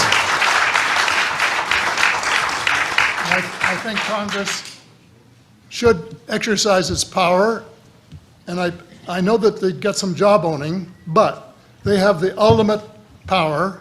They could say to the junta, we want you to do this. We'll give you amnesty, protection. We want you to do this, and you're going to do it. And if you don't, we'll cut your funding off, except for salaries and wages, until you do it. Because it's in the national interest, and it's in the world interest, and we want to know what's going on, and specifically, we want the energy sources to put into effect to save the world before it's too darn late. Thank you very much. And we'll start the closing statements by Senator Gravel. Well, is there a... As much as you want. Yeah, you get your closing statement. Don't ever say that to me. I filibuster. I should have warned Dr. Buckman about that, but anyway, go ahead. I'll be reasonable. Let's put it that way. First off, I want to apologize for absenting myself. I had no control on that. But here, this was put on, passed out. I didn't have enough for everybody, but they're laying around. And so I'll be talking about that for a moment. But first I want to thank, and Steve knows how much I appreciate what he's done, but the staff that works with him, Jesse and Rebecca and the other volunteers, I mean, they have been so gracious towards us. I haven't felt this good since I was in the Senate when they were waiting on me hand and foot. So truly appreciate and thank you for that. I want to, if I've sounded angry, I apologize for that, but there's a reason. I am angry, very angry, but I really want to point out that I love my country. I'm very critical of it because it needs to be criticized heavily. I consider myself a patriot, but I don't buy into, but first and foremost, and I used to end a lot of my speeches, and I lasted for 12 years, I am a citizen of the planet first and American second, and my priorities are on that way. Okay? Make no mistake about that. Now, when we're analyzing the problem, whether it's the extraterrestrial situation issue or the 9/11 issue, which of course ginned up the ability of the crazies to really go after the world, we have to start and be a little humble and say, hey, those of us that have held office for a period of time, you know, it's during that period of time that things have gone to hell. And when people say, well, you know, we ought to take back our country, we never had our country. If you read the Constitution that was passed in 87 and 89, the First Amendment, you know, we were putting in slavery for infinity. And if you look at, and if you, those of you that have this brochure, you look at all of our forebears that said the people should have the right to change their government. And that's based upon the Declaration of Independence, where all human beings are created equal. Well, 12 years later, they're in Philadelphia, and they're not creating all human beings equal. What they're doing is they're making a distinction that white males are the only equal ones, and if you have enough property, the rest. And so those who get married to the Constitution, they like to rip the Constitution apart. And then when you say about obeying the Constitution. After the Civil War amendments, which really fundamentally is the only improvement made in the Constitution of size because it expanded the franchise, and if you look at the amendments, the rest of it are just housekeeping. And so from the Civil War on, we had 90 years where, 12, 13 states were in total violation of the Constitution of the United States, and nobody gave a darn about it. And the political parties were all part of the conspiracy. So when you advance from there to here and look around and see how our scientific advancement has been so explosive, and we are stuck in a system, a structure of governance that's 250 years old that is totally irrelevant to dealing with our problems that we face today. And then so we look at, say, oh, we're going to go to the Congress. I got to tell you, I've said that earlier in the week, it's a dead letter, and hold your breath, it's never going to happen. And it's not that I'm demeaning the Congress, I've been there, and I'll tell you that they don't have the power that you think they have. It was always... Won't use it. But no, I don't want to engage in anything. I respect your views, but I just want to tell you that the problem, you have to come to some kind of a search internally with some humility and say, maybe, just maybe, our structure of governance is deficient. We don't have a democracy, never had it. What we have is representative government. That's what came out of the age of enlightenment, was representative government, where the majority of the people give their power away to a small minority. And that small minority, and you want to know what happened? $4 billion was spent in the last election, and our government, the Congress, the executive, the bureaucracy, the judiciary, they are owned lock, stock, and barrel by the Wall Street, the military-industrial complex, and all the special interests that we find abroad. And then when you see what's going on with NATO, is nothing but the militarization, the globalization of the military-industrial complex. That's what's going on. And I referred to a study where it showed that 1,300 corporations with interlocking directorates and family ties own 60% of the wealth of the world. And then you've gone through the litany of the Bilderberg Group and all of that group. Sure, they do what's natural to them. They've got power, and they're clever enough to keep it and work for it. Our task is to look at the structure of why we're failing as human beings. And I say all of us, because we've had testimony replete of people in the military who are supposed to be courageous and prepared to charge up the hill, that they defer to authority that silences them, and if you reason it out, it doesn't make any sense that they have to keep secrets like that. I had to make that decision in the Senate and put myself at risk when releasing the Pentagon Papers. Those were top secret documents. And the rest of the Congress was stymied like little kids in school that you could go read it, but you couldn't take any notes. They tried to impeach me, and I was saved by one person, Mike Mansfield. He had such power in the Senate. He stepped before a delegation led by Gerald Ford, brought it with Hugh Scott, went to visit him and said, well, we got to deal with this Gravel for what he's done. And Mansfield turned to them, sucking on his pipe. He says, he's done nothing that I know of, and they walked right out. That was the end of the story. That saved my career. And when I went to see Mansfield, and I get emotional about it, because when he turned to me, he says, Mike, if I'd had your courage, I'd have done the same thing. But stop and think what I did. The whole Congress had bought into the secrecy of these documents, and I'd turned it all over, and made the Supreme Court moot, and put to shame the newspapers that were now afraid to do that. And the issue with the Supreme Court. Our government representative government is designed to keep the people in civic adolescence. That's what it's the design. What is adolescence? Oh, I want that, but I don't want to pay any taxes. I want that, but I don't want to pay any taxes. That's adolescent behavior.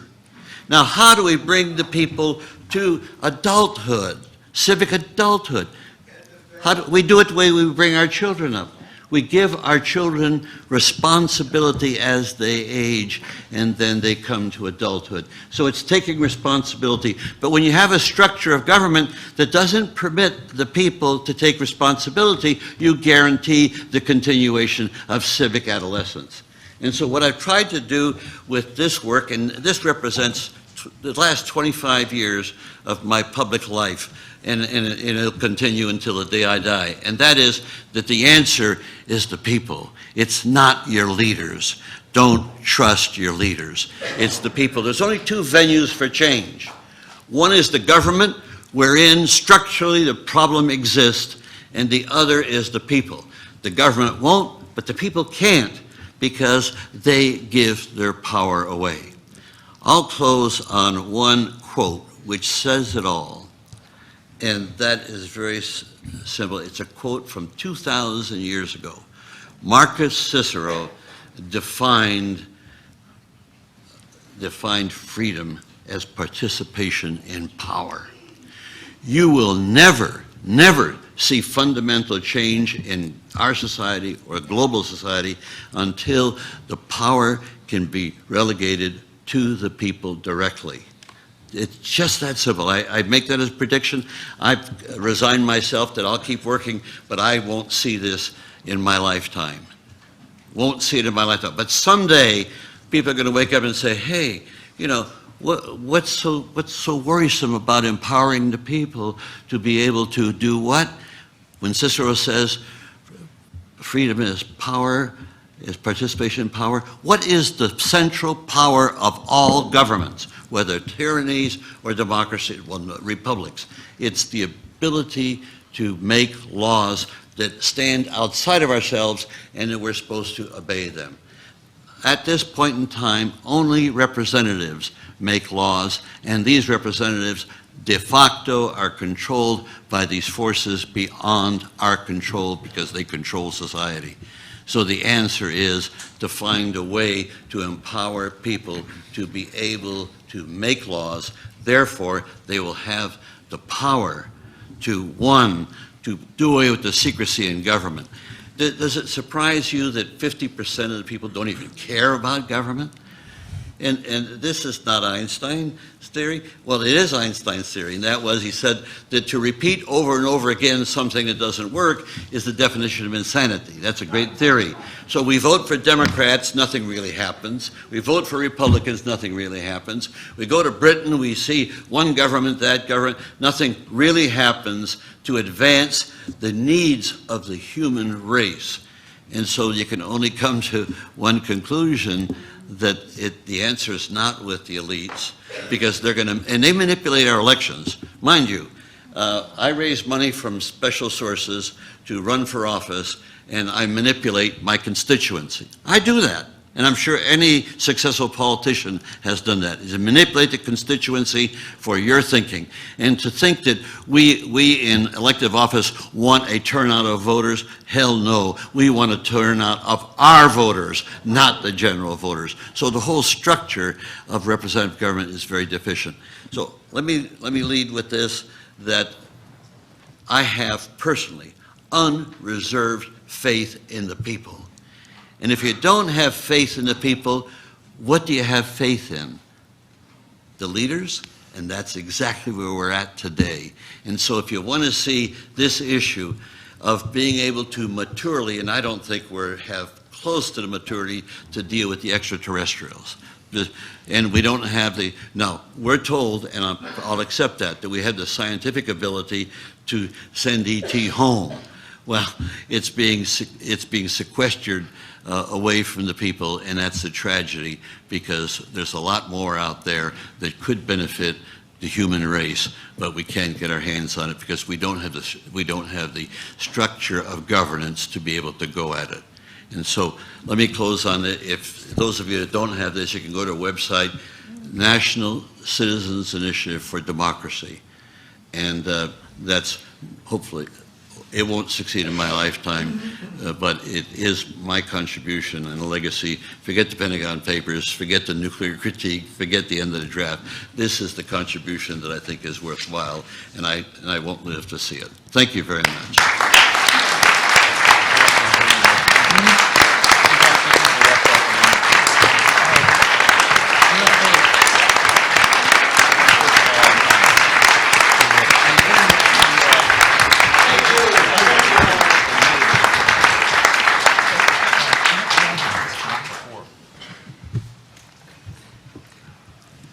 if you will get in your car, and it'll be a little more spectacular in the wintertime because the air is thinner and it holds less moisture. And if you will drive out of the city away from the lights and away from the air pollution, and you drive up a mountain several thousand feet, and you don't have to go very far to do that. 100 miles in West Virginia will do it. And on a cloudless winter night, you look up into the sky. You will just be astounded at the Milky Way. Wow, it looks like they took a whitewash brush across the sky. There are so darn many stars there. More than 1 billion. And then when you recognize that our star is a pretty mediocre star in this galaxy of the Milky Way, and then when you know that there are probably 1 billion other galaxies this size, you know, as a scientist, there just has to be another sun out there, another star, and another planet that has characteristics appropriate for the development of life. And I think you have to be very arrogant and very presumptive to believe that that we're the only civilization in the universe and the most advanced civilization. Wow, we're still killing each other in stupid wars, and not all that long ago, I'm Anglo-Saxon German descent, my forebears were wearing skins in a Stone Age, running around Europe. As I mentioned earlier, when my chief of staff, with whom I now work, said that I was invited to come here and warn me that you might be ridiculed for it, I told her that I was going to come because of the constitutional issue, if for no other, which I mentioned. Because if your government can rationalize that it's okay to deny you this hearing for your good, tomorrow they can be doing a lot of things that are very hurtful to you, because in the grand scheme of things, they will rationalize that it's for your good. Thank you very much, those of you, Stephen, and others who organized this. I've really been privileged to be here. I'm honored that you invited me to come. And thank you to the witnesses. And I think back through these 5 days, and the witnesses that have come, some of them at considerable personal price. And a special thanks to those who have borne this secret for 40, 50 years, and now near their deathbed come forward so that we can know. I ask myself, why this cloak of secrecy? Clearly there's a cloak of secrecy. And I ask myself why. My wife says that I'm the eternal optimist. And I like to think the best of everybody until proven different. And so I want to believe that those who made decisions were patriotic Americans, believing that at the time they made the decision which was in the best interest of their country. This was just a few years after the War of the Worlds thing, where the East Coast was panicked when they thought we were being invaded by extraterrestrials. And that was one concern that I think they must have had that was fairly recent in their memory. Another concern would be, gee, there really is some advanced technology here, isn't there? And wouldn't it be tragic if the Soviets had that rather than us, or shared it with us? And so I think for these two reasons, they could very well have rationalized it. And that decision was made very early. Apparently, it may have gone clear to the office of the president, because within a few hours after they issued that press release that said that a flying saucer had crashed, they came with this ridiculous press release saying, gee, it was just a balloon, we goofed. But they did send what they found to Wright Field, and they did send a number of people out to vacuum the area for several days. These three things alone tell me that the Air Force knows that they're not telling us the truth. I hope that that after 60-odd years of known incidents, after the Soviet Union has gone, that these two justifications they recognize are no longer valid, and that they might come and tell the American people, oh, there is something out there that we can't explain. And we're sorry that for all these years that we rationalized that it was the national interest of our country to keep this from you. I may be the eternal optimist, but I like to think the best of people. Again, thank you so very much for putting this on. Thank you for honoring me to be a part of it. Thank you.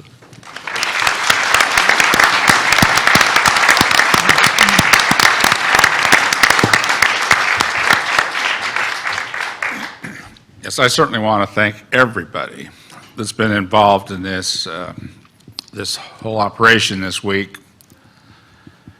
And I just want to say how grateful I am for being contacted and asked to participate, and how glad I am that I accepted this opportunity to be on this panel. But I want to focus my closing statement and keep it very short on the witnesses. I still can't believe the quality of the witnesses that we've seen this week. There's been about 40, Steve, about 40. This is meant as a total compliment. I can't, when I contemplated coming here to Washington for this, I certainly couldn't imagine that you could assemble in one conference that number of people with that level of capability, competence, commitment, and intelligence. The witnesses are far better than I think any one of us had a right to expect when we accepted this. And maybe it's because I don't know enough about ufology, but... And Congressman, there is 5 more behind every one of those 40 that could come forward just as strong. I'm starting to have no doubt about that at all after hearing what just a small sampling of pilots and controllers and people on the ground that have seen things and witnessed things. And the integrity and believability, honesty, and clear thought of each of these testimonies was something to behold. I have to say that. I'm just very impressed on that, and I'm going to conclude the remarks by saying to all of the witnesses, and each and every one witness, if you're a researcher, you keep on researching and redouble those research efforts. If you're someone in the media that's trying to understand this and help promote it, work harder at it. And you're doing a good job, don't get me wrong, but I just want you to redouble this because you know, if it's true, and I've announced before I even came here that I believe in extraterrestrial life, and that was from a religious standpoint. So I've been focusing on scientific evidence of it, and let me just say this. I'm like sorry the name slips me, but the person that used to be the minister of, or in the Ministry of Defense, Nick Pope. I'm like Dick Pope. I haven't come to a definite scientific conclusion on that question, but I hope in this short lifetime I have left, I can, based on science. And if you researchers will redouble the efforts, and if anybody that can help fund and resource this kind of effort can get committed and get going, because, hey, I can tell you, this must have cost some real money, what you've done here, and that's a compliment to the fundraising skill that you obviously all have that have been involved. So I'd just like to end with this final sentence. Keep working hard. Use this as just kind of a springboard to redoubling your efforts. Thank you very much.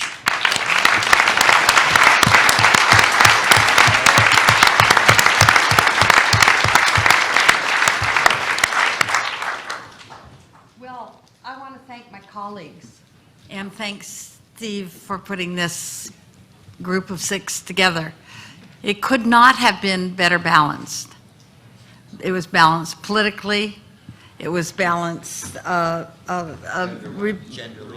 gender-wise, absolutely, and it was balanced with our beliefs, you know, and it's so clear.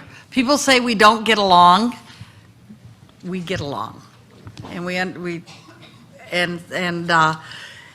you take the politics out of it, it makes it a lot easier.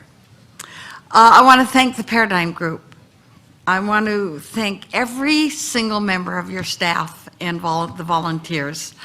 They were so helpful, and they did everything they had to do with a smile, and you felt like that they wanted you to be comfortable, and they made it as comfortable as possible. And I thank all of you. I thank you, Steve. I thank you, Joe, and Daniel doing his part at the other end of the table, and Rebecca and Jesse. I mean, talk about 2 greats you've got. But and as you said, the volunteers behind them. Now I will say what we say in the Congress when we want to save time, is that I echo our chairman's viewpoint on the witnesses. He said it perfectly. The knowledge, the experience, and the integrity of this group of witnesses made it this such an important week for me, and I know for many others. Actually, with this amazing group of witnesses and that we heard, and as we talked about this subject, it made it absolutely impossible for me to remain a skeptic. And but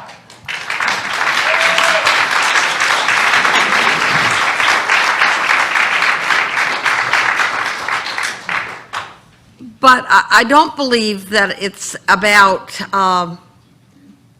I don't believe it's about belief. I believe this whole situation is about information. And the existence of UFOs and ETs is becoming accepted worldwide. And the information we received was so important to support that and defend it. But it's time for our government, the U.S. government, to come to the party. It's time for our government to declassify and disclose what they know. And it is time that they trust the people of this country, that they can handle this information, whatever they think we can't handle, because they are dead wrong, and it's going to get in the way of the get along of this nation we live in. So we're not living in a flat earth society. We know it, and it's time that our government realizes it as well, and that they make it possible for us to go forward. Because if they don't, I agree that the general public will. And I thank you again for making this all possible. Thank you.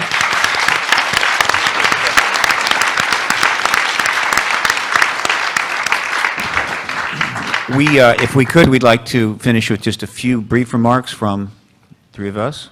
Well, and I'd like to thank a few people, too. I'm Of course. absolutely blessed to have been given the opportunity to fill Congresswoman Hooley's seat when she left earlier today. I'd like to echo what Congressman Cook said about the heroic actions of the witnesses who came here this week, and what Congressman Bartlett said about those brilliant stars under that winter night in West Virginia. But what I'm here to suggest is that we have stars who've shone just as brightly this week, and other human beings who are here who were just as heroic.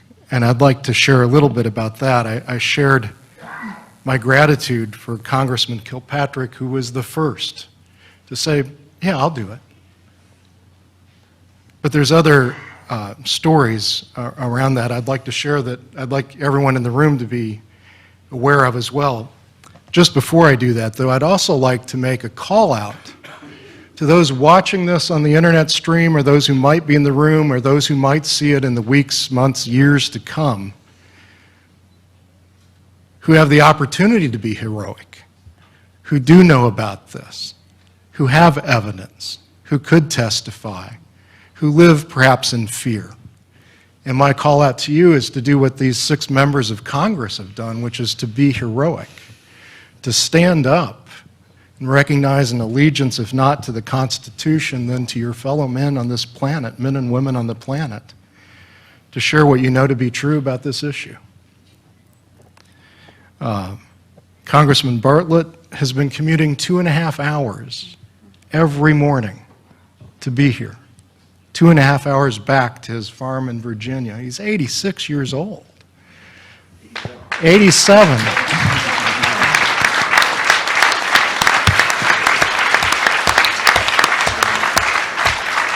Sir, you're a hero to me. Your commitment to our Constitution and the principles of liberty that it embodies, and yes, Senator Gravel's right, it never embodied them perfectly. But it was a huge advance in the history of humanity on this planet to grant liberty to the people, to see the government not as the giver of rights, but as of rights being self-evident and inalienable. Inalienable. For each individual, your commitment to that is heroic. Congressman Woolsey, who's sitting next to me right now, authored legislation to protect whistleblowers that this government, this Congress, refused to pass. And we've been, if you haven't noticed, attacking whistleblowers for at least the last 12 years at an ever-increasing rate.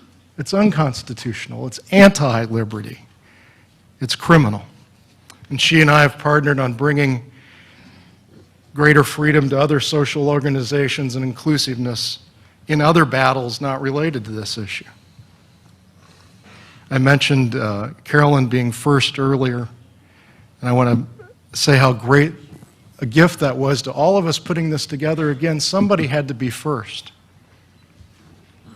Senator Gravel, when I called him, said, "Do you mind if I quote you on this and share our private phone call for a bit, Senator, in the world of full disclosure?"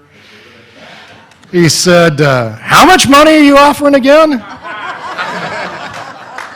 Damn it, I usually do these things for free, and this is the first time I can't go. My wife and I just made plans to be on a cruise on the Danube at that time, and he changed his vacation plans to Canceled be it. here. Canceled his vacation.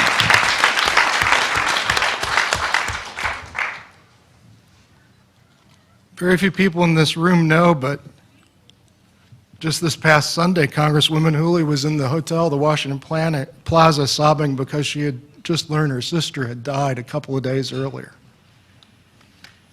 in California. And she'd had the opportunity to say goodbye to her sister, but she was devastated, and she came here anyway. That's a hero to all of us. And then one more and I'll conclude, but I think it's fair to say, as a fairly hardcore libertarian, I've had a seething contempt for most of Congress for most of my life. I'm currently serving as the chair of the National Libertarian Party's Platform Committee and thinking about these issues of how do we save what was once the land of the free and the home of the brave and has become the land of the bailed out and the home of the terrorized by the tyranny of its government. But I've fallen in love with Congress this week. You all have been learning about UFOs. I've been learning about the great character of the men and women who actually do serve this nation. And if you're representatives of what's still there, even a portion of it, all hope is not lost. Merrill Cook invited me to come down and brief him. He lives about a half hour from my home in Park City. And when I got there, I discovered that he's the full-time caretaker for the love of his life, Camille. And he has every door of his house locked from the inside out so that she doesn't wander off. She's suffering from Alzheimer's. And his one concern before he agreed to be here was, if I come, would it be possible for my wife to be in the audience where I could see her so that I know she's okay because I'll never put her in an institution. She's the love of my life. But I need to have her in a seat where I can see her with someone sitting next to her so I can focus on the testimony. And sir, if I could love my wife half as much as I've seen you as an example of love to yours, I'll be okay. You, sir, are a hero as well.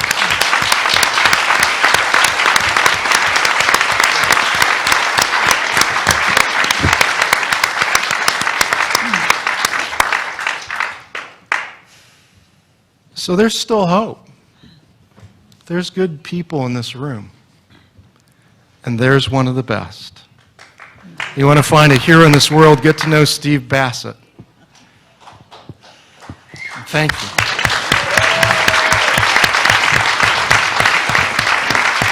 All right. I have asked Paul Hellyer and Jesse Marcel to join me just for very brief closing remarks. Paul representing political leadership, Jesse representing not only the witnesses, but also those who've served in the military, and myself as an activist, I guess you could say, representing the political, well, I guess you could say the citizens in a sense, citizen activism. These are three components. So yeah, I'll start, if I may, with Paul, just a few words to send us out of here. Okay, thank you very much, Steve. First of all, I would like to thank the panel. You'll be interested to know that I had considerable empathy with you to see all of that information being thrown at you so fast and on a subject which was completely foreign to you. And you did a remarkable job of accepting it, digesting it, and being, in effect, transformed by it. And how I wish that more people would be in that position so that we could really get the word out and get the kind of action that we dream of, but as the Senator says, may be just a dream, but I hope not, because time is running out. So thank you very much, each and every one of you. You are great, and we appreciate what you have done, and just hope, Mr. Chairman, that you too all redouble your effort when you go out to try and influence people to expose themselves to this kind of information so that they too may understand. And the witnesses, I must say, I agree with everything that's been said about them. I have never seen anything like it in my life. Just absolutely transfixed. Seen more heroes in 5 days than I've seen ever before in my life, except perhaps on VE Day or something. But just wonderful people who are willing to stick their necks out because they're deeply, deeply committed in the search of truth. And that's what we've got to do. I hesitate to mention names because every single one of them should be singled out. But I was particularly thankful this morning to both Richard and Linda that they got us into some of the things that we hadn't been in before. And I will never forget Colonel French admitting that his job was to invent the excuses for the UFOs, and that he designated a lot of them as swamp gas. We all knew that the swamp gas and the plasma and the balloons and all this sort of stuff was you know what, but to have him say so was, but he said something else that I think that is even more memorable to me, and that is never put weapons in space. To adhere to the space treaty. Google the space treaty and listen to Carol Rawson on the reasons why we should have a common access to the space, everybody, and not try to see if we can outwit other people in being the first to spend a lot of money putting weapons in space. And I feel very strongly on that. It's an issue which I've been involved in for a long while and which I will continue to support. And our host here, what can I say about him? He has done an impossible job. He shared the other night that had I ever been in a situation where you're just totally, absolutely overwhelmed by everything that's happening and the things that have to be sorted out. And I said, yes, I have a couple of times. Now I know exactly how it feels. And Steve, you got through it. You put on a show or whatever, a hearing, a spectacle, which is unprecedented, which will have reverberations for days, months, and years to come. Hopefully years. Hopefully years. And every person here salutes you for it. And I don't know if this is the time for another standing ovation. No, it's not. No. Oh, maybe we'll wait until you and Marcella finish and we'll do it then. But thank you so much. And the final word is Bob Salas, I also remember, because he summed up the situation in one classic sentence.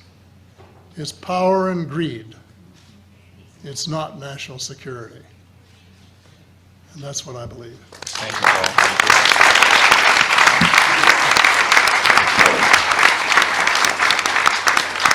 And Paul mentioned heroes. Let me introduce one now. Jesse, do you have a few words to say before we leave? Well, I have a few words. I'll keep these remarks short because everything's already been said, really. But I do want to express my appreciation and honor in presenting my story to this panel that we have. And also to thank Steve Bassett for inviting me to divulge my story to the world at large. You know, since 1947, I have known that we're not alone in this universe, because based on the material I saw that my dad brought in from the desert, I realized this is not of human manufacture, so if we didn't make it, it means somebody else did. And, you know, when you look out at the night sky there in New Mexico, you realize this beautiful place that we live in is called the universe, or our galaxy. As a matter of fact, there's 10 to the 22nd power stars in the known galaxy, which equates the number of grains of sand on the beaches of the Earth. And to say that only one grain of sand out of that multitude has sentient life like us around it is just begging the question there. Because someone once said very truthfully that if we're the only ones here, there's an awful lot of wasted space out there. And so anyway, you know, I started thinking about this. You know, people ask me, how did this affect my religion? You know, my belief in God. Well, you know, I believe in the intelligent design, because if in the very beginning, at the Big Bang, when things were created, if the parameters were changed just ever so slightly, like the rate of expansion of the universe, or the charge on the proton or the electron, or the masses thereof, had that been off by 1 trillion from what it turned out to be, we wouldn't be here, nor would our cousins from outer space be here too. And give my philosophy, I think we're all related. People of Earth, people of star set, wherever they come from. We're all related to them because in the very beginning, when the Big Bang occurred, there's something called quantum entanglement that occurred. And Einstein calls this spooky action at a distance, but that means that all particles created in the Big Bang are related to each other. One example is where they would take two matched particles, send one of them, could be light years away, but you make one change in one, the other one changes correspondingly instantly, like there's faster than light communication. So again, we're all related, we're in this universe, and we have a lot of cousins out there. So.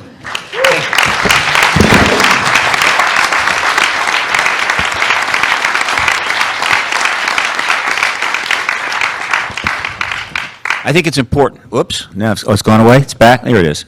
It's important to mention that, and I'm happy to say this sitting next to Paul Hellyer of Canada, a country that I visited and enjoy very much. A lot of people don't know, but it's against the law to be rude there. This event was made possible by by a production deal that was made with a Canadian citizen by the name of Thomas Clearwater, who also provided funding for some other work down here on this subject. He is a visionary and someone who wants to make a difference, and he provided the money not only to hold this hearing, but build a documentary around it.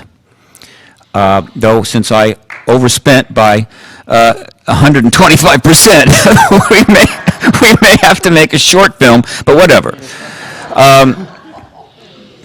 So I think this is important to know. Secondly, this also could not have happened without the fact, or not that I was partnered up with a young man named Reuben Langdon, who is the owner of Just Cause Entertainment.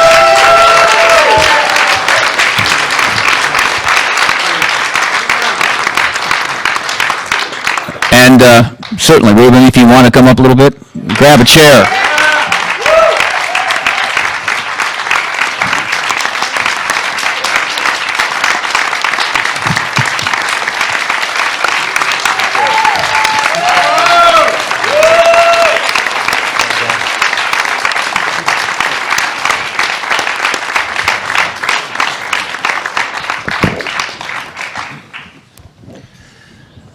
And it's important you know that the person who was chiefly responsible for this panel coming together, which I can assure you in my wildest dreams I did not think possible. I knew that there were former members of Congress out there, thousands of them, though most of them were dead, and there was a limited number, and I thought I'll put together, but Lord knows what it'll look like. It turned out to be a panel extraordinary.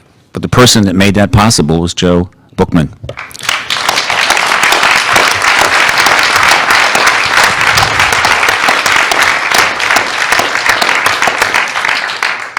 And of course, there are many volunteers that have helped, and we love them all, and they've done a great job.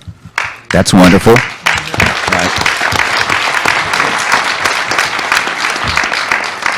I can't really, it's hard to express, it's been expressed, and it's hard to express, in my case, what I feel about the witnesses that are coming forward. Researchers, too, of course. Everybody who testifies at a hearing is a witness. But in the activism movement, we have a special kind of definition for witness.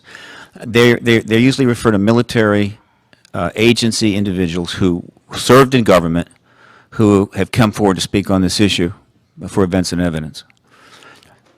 I never solicit that they violate the law, but some have broken oaths, some have taken chances, and they are doing so in an issue as complicated and controversial as anything that's ever been seen. They are extraordinary they're extraordinary examples of how truth will out and why truth is such an extraordinary and noble goal to achieve. I ask only that anyone who comes forward, like these individuals, be treated with the utmost respect and not run through the ringer. Let their testimony stand.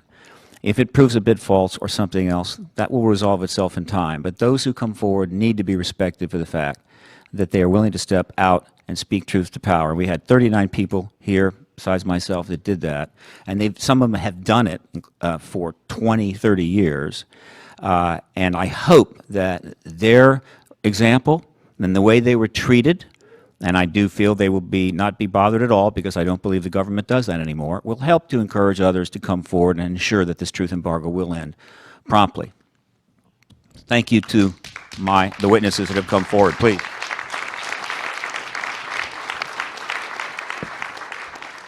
And of course, last to the panel, the committee. You know, here's the truth of the matter, that the Congress of the United States is having a terrible time, and it's been through a bad stretch. But there are very good people that work there and have worked there. The military intelligence community has gotten very large and is creating some problems, but there are some very good people that work there and always have. In the media, which is right now going through its own problems and is struggling with its own journalistic ethics. and trying to adjust to the extraordinary technological changes, and it's disappointed us many times. The fact is there are very good people there, have been and will be.